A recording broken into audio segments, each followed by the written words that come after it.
বড়াইমা ও অষ্টসখীকে সঙ্গে করে রাধারানী আজ দধি দুগ্ধ বিক্রয়ের লাগি মথুরার হাটের দিকে যাত্রা করেছেন। কিন্তু পার করবে কে?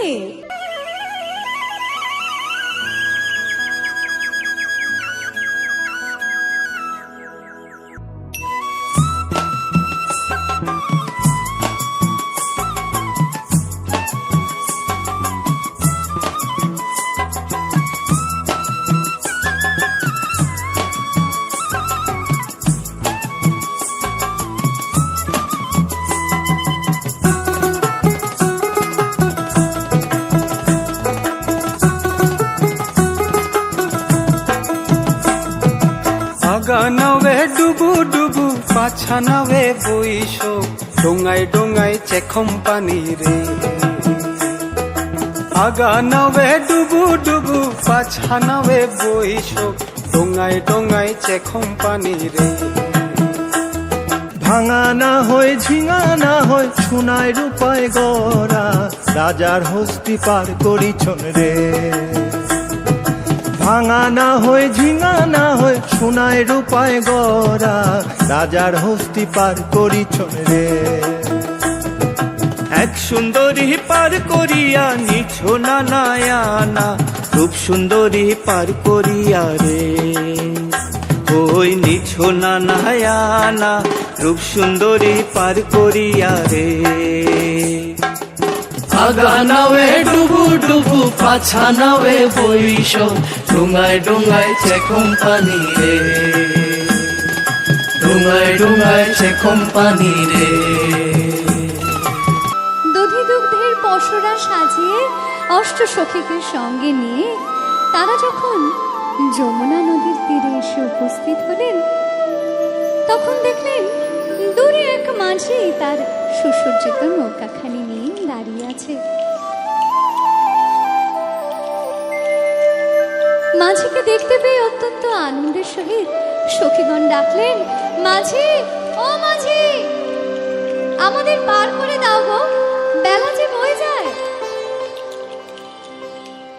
সখীগণের ডাকাডাকি শুনে মাঝি তার সুসজ্জিত নৌকাখানি ধীরে ধীরে ঘাটের কাছে এসে জিজ্ঞাসা করলেন, ও হে ব্রজ গোপিনীগণ, তোমরা কোথায় যাবে? সখীগণ বললেন, আমরা মথুরার হাটে যাব গো, তাড়াতাড়ি পার করে দাও, দেখছো না কত বেলা হয়ে গেল। এই বলে তারা নৌকায় উঠতে গেলেন। সঙ্গে সঙ্গে মাঝি বাধা দিয়ে বলে, দাঁড়াও দাঁড়াও, করো কি? আমার নৌকায় পার হতে গেলে যে ঘাটের মাসুল আগে দিতে হয়। সখীগণ বললেন, বেশ, তা তোমার ঘাটের মাসুল কত? মাঝি বললেন, আমার ঘাটের মাসুল? বলি তাহলে শোনো। সব সখীরে পার করিতে নেব আনহানা, তোমার বেলায় নেব সখী তোমার কানের সোনা সখী গো।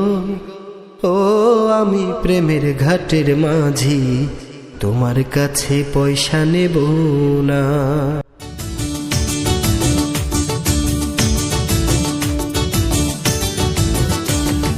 সব সখীরে পার করিতে নেব আনানা, তোমার বেলায় নেব সখী তোমার কানের সোনা সখী গো। ও আমি প্রেমের ঘাটের মাঝি, প্রেম ছাড়া প্রাণে বাঁচি না। সব সখীরে পার করিতে নেব আনানা, তোমার বেলায় নেব সখী তোমার কানের সোনা সখী গো। ও আমি প্রেমের ঘাটের মাঝি, তোমার কাছে পয়সা নেব না। এত কিছুর পরেও যখন মাঝি রাজি হচ্ছেন না, সখীগণ জানতে চাইলেন, মাঝি, সত্যি করে বলো তো তুমি ঠিক কি চাও? কোনোটাতেই দেখি তোমার হয় না। এই কথা জিজ্ঞাসা করাতে গোবিন্দ রূপী মাঝি আমার আপামর ভক্তগণের উদ্দেশ্যে বললেন, তোমাদের 16 আনা দাও না, তোমাদের 16 আনা দাও না।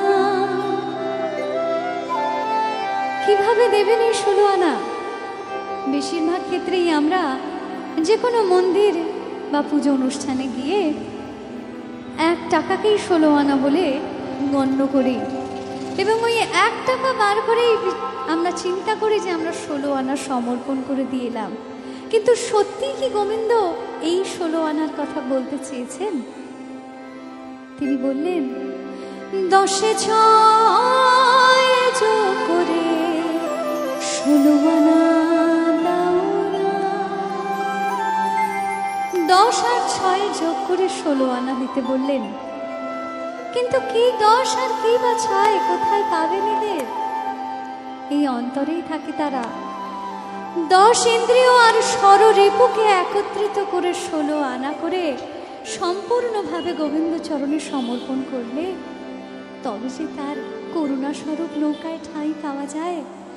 আর এই 10 আর 6কে যোগ করেই যে ভগবানের চরণে প্রত্যেকবার 16 আনা সমর্পণ করার চেষ্টাটুকু অন্তত করতে হয়।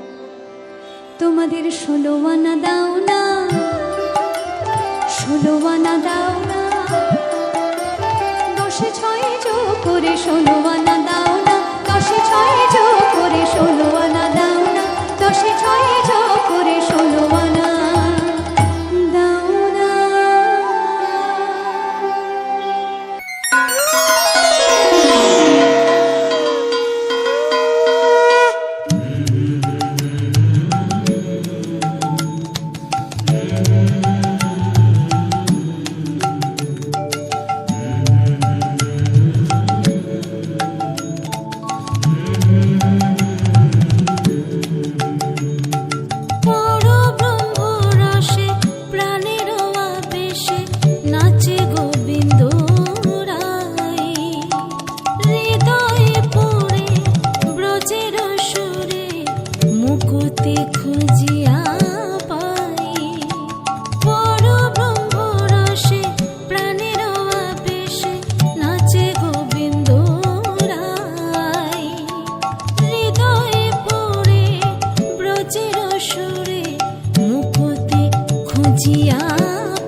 এসো হে বন্ধু।